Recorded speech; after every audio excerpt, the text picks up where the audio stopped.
Welcome. This is the quality of care and quality of life section of the training. This section addresses changes to guidance for some tags in the quality of life and quality of care regulatory section. Today, we will provide you with an overview of changes and updates for the following quality of life and quality of care tags. F675, quality of life. F686, pressure ulcers. F687, foot care. F689, accidents, supervision. F690, bowel, bladder, incontinence, catheter, UTI. F694, parenteral, IV fluids. F695, respiratory, tracheostomy care and suctioning. And F697, pain management, and F700, Bedrails. At F675, quality of life, there were technical corrections made to address grammar and update references. The language suggesting automatic citations of F675 at the immediate jeopardy IJ level was removed, and language was added to direct surveyors to carefully consider the impact to the resident or residents affected by a pervasive disregard for quality of life, and refer to Appendix Q for any concerns which may rise to the level of immediate jeopardy.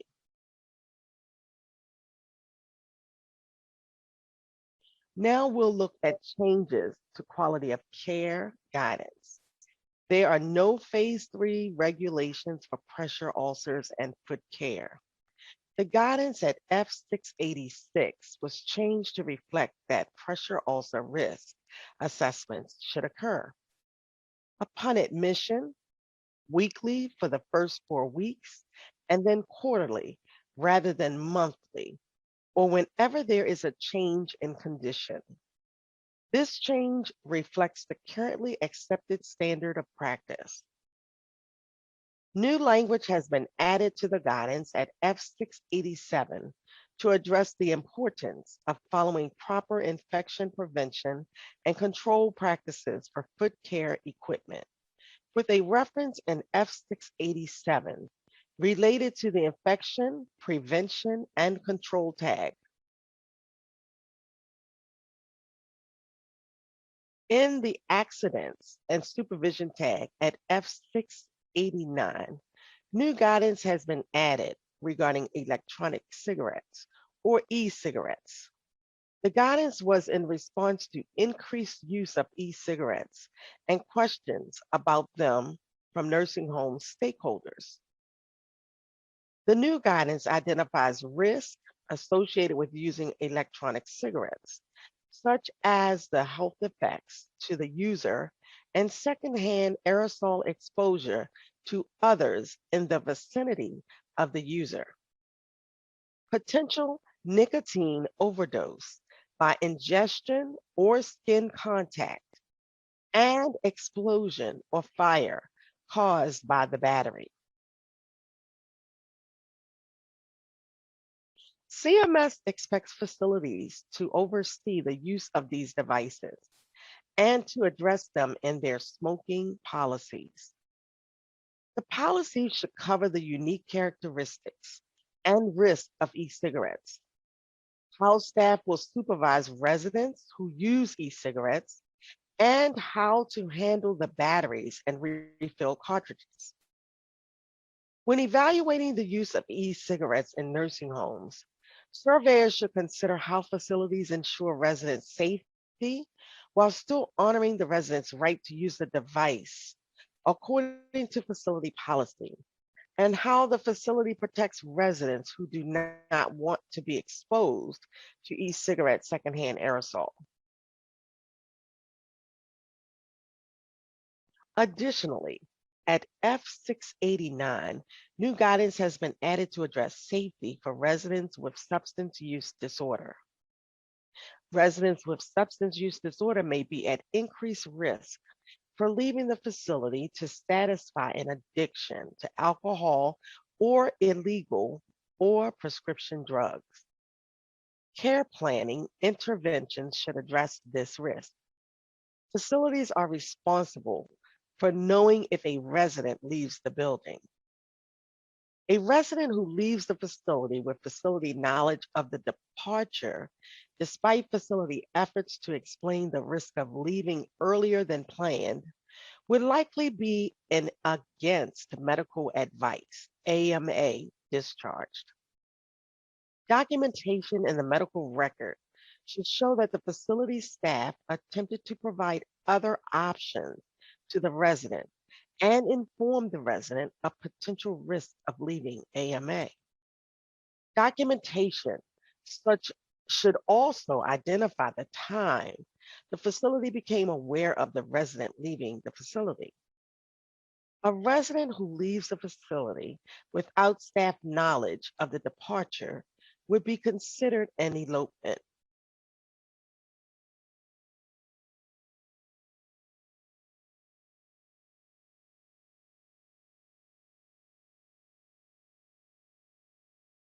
Facilities should assess whether residents have risk for using the listed substances in the facility, and staff should have knowledge of signs and symptoms of possible substance use. Facilities should be prepared to address emergencies related to substance use by maintaining knowledge of administering opioid reversal agents like Noxolone, initiating CPR as appropriate, and contacting emergency medical services as soon as possible. Surveyors should be aware that the occurrence of an overdose does not necessarily mean that noncompliance exists. If evidence shows a facility took steps to increase its monitoring of a resident for whom substance use is suspected, despite this effort, the resident overdosed between monitoring checks, then noncompliance may not be present. There are no phase 3 regulations for bowel and bladder incontinence care at F690. The guidance now clarifies that the regulatory language for this tag is specific to bowel incontinence, not bowel management. Any issues related to bowel management, such as constipation or impaction, should be referred to at F684. A technical correction was made in this section on criteria for initiating antibiotics for a urinary tract infection. For criteria number 1, the number 105 was changed to 10 to the 5th power.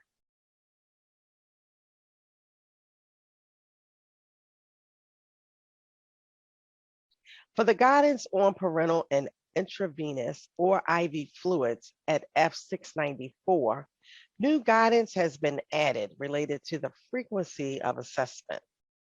An exact assessment timeframe is not specified, but the guidance provides factors that could affect how the frequency of assessment is determined, such as the resident's ability to report symptoms such as pain or redness, the type of infusion a resident is receiving.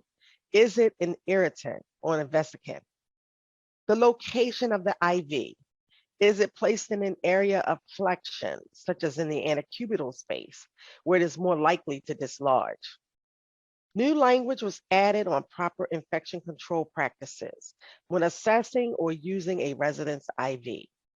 And lastly, the guidance clarifies that facilities should document the reason for keeping a resident's IV when it is no longer being used for IV fluids or medication. There were no new regulations in this section. However, we clarified that the guidance related to mechanical ventilation only applies to facilities who choose to offer this service. The pain management guidance at F697 has been updated to address opioid use. which meets the pain needs of residents within the context of the nation's current opioid crisis. The guidance recommends using the Centers for Disease Control and Prevention website for resources on the use of opioids and treating chronic pain.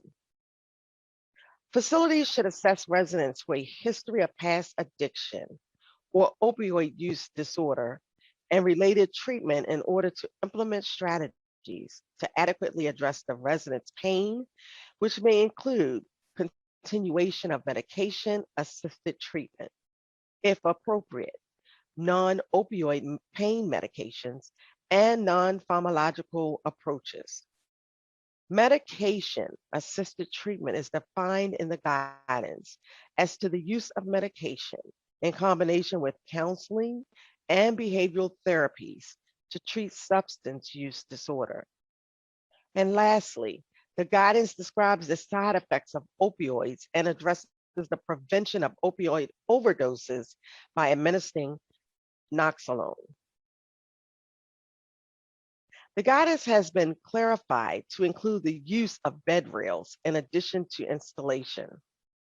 Additionally, as a result of many inquiries, F700 now contains links to resources and guidance related to appropriate alternatives to bed rails, such as roll guards, foam bumpers, lowering the bed, and using concave mattresses to reduce rolling off the bed. The guidance also states that alternatives must be appropriate for the intended use of the bed rail and made in allowance for when no alternative exists. In such cases, the medical record must include the purpose of bed rail and notation that no appropriate alternative exists, an assessment of the resident and the bed rail for entrapment risk, and an assessment of the risk versus benefits, which must be reviewed with the resident and resident representative with informed consent given.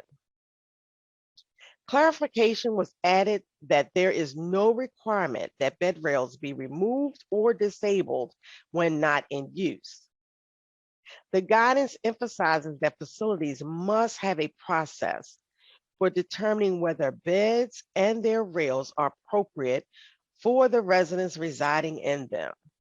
This includes determining if the rails can be moved to the down position, and if it can, does that pose any type of risk to the resident, such as tripping or entrapment?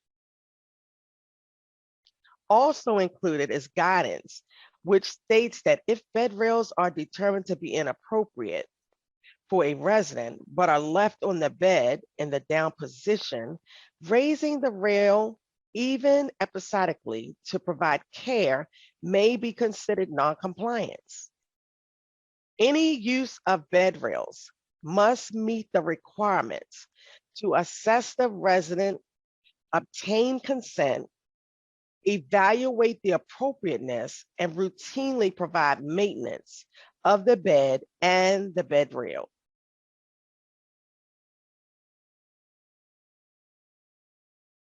If you have any questions about this training, please send them to the DNH triage mailbox at DNH_triage